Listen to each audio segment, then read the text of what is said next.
Hey guys, welcome to Guys in Anime, and on this wonderful spring day, sunshine outside, very nice, I'm going to be talking about some examples of non-realism versus realism in anime.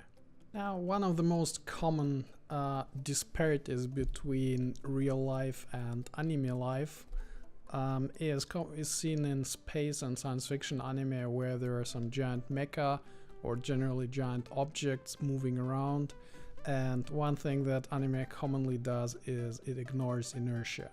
So basically something that's as big as a whale or bigger than that, it just moves around zipping like a fly. That's literally impossible in real life because, well, physics. To change the inertia that quickly, you need very, very large forces, and also the forces that will be acting internally on the structure of the object, they're gonna be so massive that it will basically tear it apart practically no matter which material it is made of. So that's pretty much impossible. And some of the examples of this are, for example, Full Metal Panic, where the mecha are moving around pretty fast, and an example a bit to the contrary, which is perhaps a little bit more realistic, is Heavy Object. Although, well, some of the movement of the objects was probably also beyond what is possible in real-life physics. But in general, it was, from the physical standpoint, a pretty interesting anime in various ways. Though perhaps not super realistic from the military standpoint. Yeah. A topic which is directly related to this is the realism of space. And, well, there's quite a few very common problems with anime physics that we've all seen many times. For example, sound in space, it just doesn't go boom and whatever. And objects don't really move in space in the same way that they commonly move in the Gundam universe or something. Or something like Star Driver. A really realistic counterexample is Planetas, which is probably the one most realistic and best ever spaceflight anime in terms of real spaceflight. There's also Two Kyodai, which is probably ultra realistic. I mean, it's basically just a documentary for JAXA, the Japanese Space Agency. So. But yeah, probably Planetas is overall the best anime on the topic of spaceflight, I think, because it's for example, the trajectories of the debris and the way they operate the ships, it's all pretty much as it probably is in real life. I mean, I have not been up there, so I can't tell for sure, but I guess it's quite realistic. One topic that's pretty big in anime is, of course, martial arts and boxing and karate and whatever. Here there are really lots of examples, but I'll just take two from really kind of opposite ends of the spectrum. And on the non-realism end of the spectrum, we have something like Kenichi, greatest disciple Kenichi, who is, well, kind of a master of everything, and all the styles there are kind of overboard and slightly unrealistic, to put it mildly, but it's a fun anime, so. And on the other hand, we have, for example, Hajime no Ippo, which is, especially at the beginning of the series, I'd say very realistic. I've done boxing myself, and I mean, the atmosphere in particular before competitions, before exams and stuff like that, and some small technical aspects, it's all done pretty well in Hajime no Ippo. It gets kind of carried away in the later seasons, and some of it is not possible anymore in real life, but still, overall, in terms of real sports, real combat sports, probably this is my number one pick. And I think many of the Hajime no Ippo fights are actually much deeper and more tactically interesting and real life-esque than real life boxing fights, because real life boxing, especially in the heavyweight division, has in recent years been, well, just no. I mean, Tyson Fury against Vladimir Klitschko, oh god, I mean, no.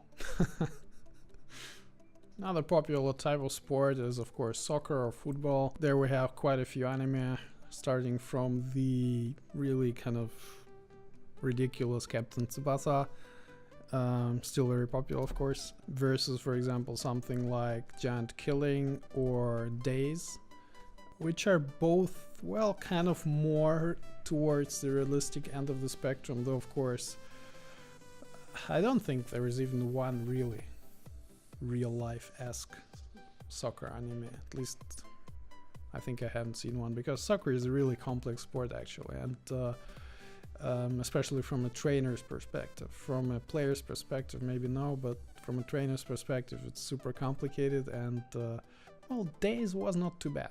I mean, it was kind of too much pathos and drama and whatever, but it was pretty good nevertheless. The same kind of parallel can be drawn, for example, in cycling, where you have something like Nasa and Darusha no Natsu, which is kind of ridiculous, compared to something like Yowamushi Pedal, which is actually also kind of ridiculous, but it's, in various aspects, it's reasonably realistic. Kawakura Joshi Jitenshabu, which is quite realistic in a way, but it's not really about sports. It's just girls doing cute stuff. But yeah. Well, Yowamushi is actually not too bad. It's very popular in Japan, especially among the fujoshi, because it's so many shonen in it. But well, some of the things there are mildly put not very realistic in real life. One more sport where there are really two very drastically different examples in the anime world is tennis, which I've also done for quite a few years, so it's kind of easy for me to tell when something is realistic and when it's not. And in tennis there is of course Prince of Tennis, which is just oh god, no, just no. It's playing a lob and it just doesn't bounce because it has so much spin. God, no, just no. There's so many ridiculous moves in that anime. But yeah, again, it's not really a sports anime. Actually, it's more for harem for girls. Yeah, and on the other side of the spectrum you have Baby Steps.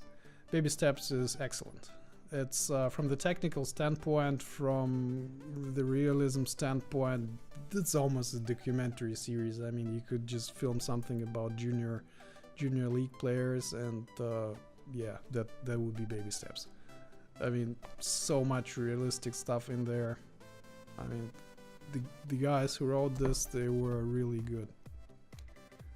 And yeah, I enjoyed it very much, even although I think perhaps it's slightly too optimistic in the progress of our main hero. I mean, Japan hasn't had any really good tennis players for a long time, although now there is of course Nishikori Kei, who is kind of like the Baby Steps hero in the style of his game. Yeah, not too different. So very realistic.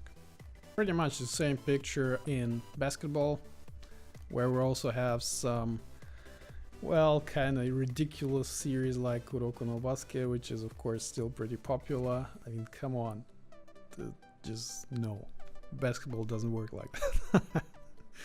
And on the other hand, you have Slam Dunk, which is where it's at. I mean, okay, Slam Dunk also has its stupid moments and kind of tends to hyperbolize a bit, but yeah, I'd say in essence it's what basketball is about, so yeah, pretty much. Then we have something like racing, where there's also quite a few different anime across the spectrum, ranging from the crazy like Redline to the almost hyper-realistic Initial D, and especially something like Initial D 4th season, which was really so deep in various ways that it made me buy 2 different cars. So yeah, My current car is also 4WD, though none of the ones that are available in Initial D. But yeah, Initial D is awesome, and I mean there are so many fans of Initial D who aren't even anime fans. Really, they're just car maniacs who just happen to like Initial D. So it's awesome. If you haven't seen it, watch it. Now if we go into the anime industry itself, there are also actually quite a few anime that are both on the stupid kind of end of the spectrum and on the very realistic end of the spectrum. And the stupid end is, for example, Mangaka-san to Assistanto-san, which is, well, it's an ecchi comedy, so what do you expect? And the more realistic side of the mangaka business is perhaps Bakuman, though well, relatively. I mean, it's not super realistic. I'm not quite sure if I really know an anime that is highly realistic about the work and life of a mangaka. Perhaps Shirobako is one. This is an anime which also goes into the anime industry in general, so seiyuu, music, production, all kinds of things. I mean, Shirobako is absolutely awesome. If you haven't seen it, you need to watch it immediately. That anime is so realistic that actually quite a few real people have starred there under their real names. So a lot of the seiyuu, some other guys, and so on and so on. So it's really very, very good. In the idol industry, there are also quite a few anime in the meantime. And some of them are, you know, just basic mass harems like Idol Master or Love Live. And others are much better, and in my opinion, Wake Up Girls is probably the best one of them. I mean, that is probably pretty decent in terms of what your typical idol has to go through and what her problems are.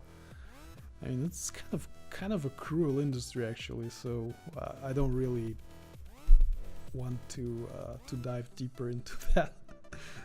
But yeah, one area where anime isn't really all that great and all that accurate is history, or just basically anything about history. When I was researching this topic, the anime for this, it was really hard to find an anime that's good, that's really accurate about history. I mean, most of the time something like Hetalia, you just go, oh my god. I mean, it's all so wrong. It may be funny, but it's absolutely wrong in terms of the historical relationships of the countries and what actually happened and what the relations between them are. But I still found one which is a very realistic depiction of historical Japan, and that is Showa Monogatari. This is a relatively close past, so the 1960s, around the Tokyo Olympics. The country was kind of different from how it is today, and in that anime you can really feel it. And the people, the relations, it's all kind of realistic. And compared to something like Laimyuro Senkitan, which is loosely based around the Russian-Japanese War of 1905, it's just bullshit, honestly. But yeah, it's not exactly military history or whatever. It's just random ecchi fantasy, very loosely based on history. But well, this kind of thing is kind of typical for anime. When we are talking not about the more modern history, but about the Sengoku Tokugawa Edo Jidai, then we also have something like Sengoku Bazara, which is just fantasy, compared to something like Hyogemono, which is, well, kind of more realistic, although it's not very easy to tell just how realistic it actually is. I mean, it may still be kind of fantasy based.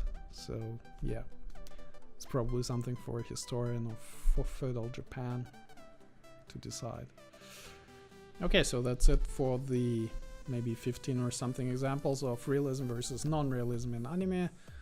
I actually have quite a few more, but I need to keep the length kind of limited, because otherwise I could could just still be sitting here talking for hours. No.